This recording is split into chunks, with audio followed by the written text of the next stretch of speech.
All right. Well, welcome back to continue the discussion, Genesis chapter 30.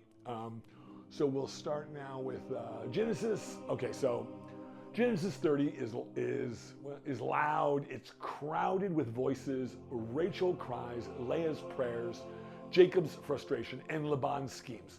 But underneath all that noise, there's something theologically rich going on that I want to unpack today. Today, things we haven't really touched yet.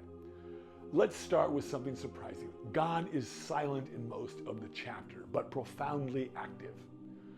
There are only a few moments where the text says God listened or God remembered, but these are huge statements. In verse 22, we read, "Then God remembered Rachel."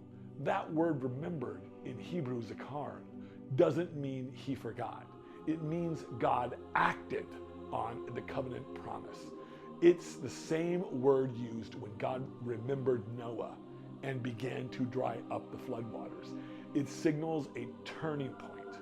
So this chapter asks, do we trust God's memory even in silence? Do we believe that God sees what we think has been forgotten? That even when he doesn't seem to be speaking, he's moving.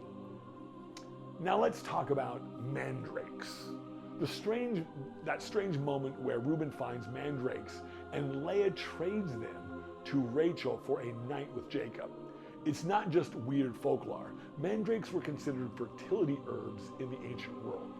This tells us how desperate these women were. They were trying everything: prayers, servants, bartering, even plants with supposed magical properties. But despite all their attempts, the narrative still says God listened to Leah and God remembered Rachel. So here's something powerful. It's not the mandrakes that bring life. It's the mercy of God. This story reveals a tension we still feel today between what we can do to fix things and what only God can do. So the question becomes, are we chasing mandrakes in our lives, trying to force outcomes, or are we entrusting our desires to God's care? Another theme here is spiritual exhaustion. Rachel says to Jacob, "Give me children or I'll die." Well, that's just a little dramatic line. It's the voice of someone crushed by unfulfilled longing. Leah names her children out of pain and a craving to be loved. Everyone in this chapter is grasping for something they don't have, but through all this, God is quietly building the tribes of Israel.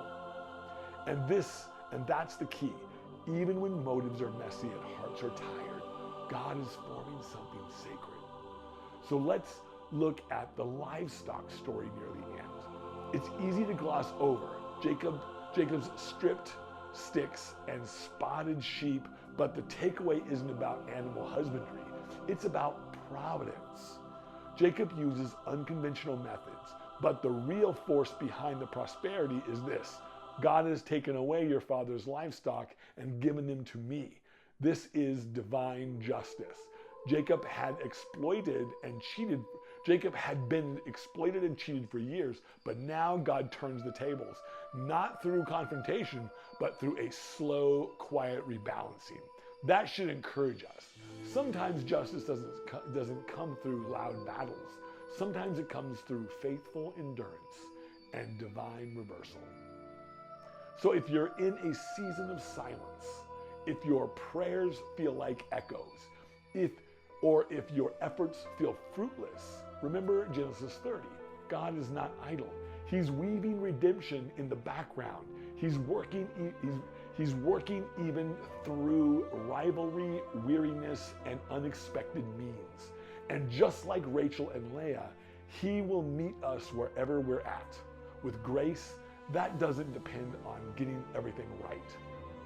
So let's keep walking together on this journey. Please pop in your comments below what any kind of points of enlightenment that you have, or any kinds of things that came to mind as we read through this chapter that I might have missed. But I'm having a lot of fun. To me, this is an endeavor of love, and so I will continue to do this. I really thank all my followers and people who are watching the videos. This has been a wonderful thing for me. So thank you for watching. Keep watching. Please pop me a note and just say hi. I'd love to hear from you and get some noise going. But I'll be back tomorrow for chapter 31.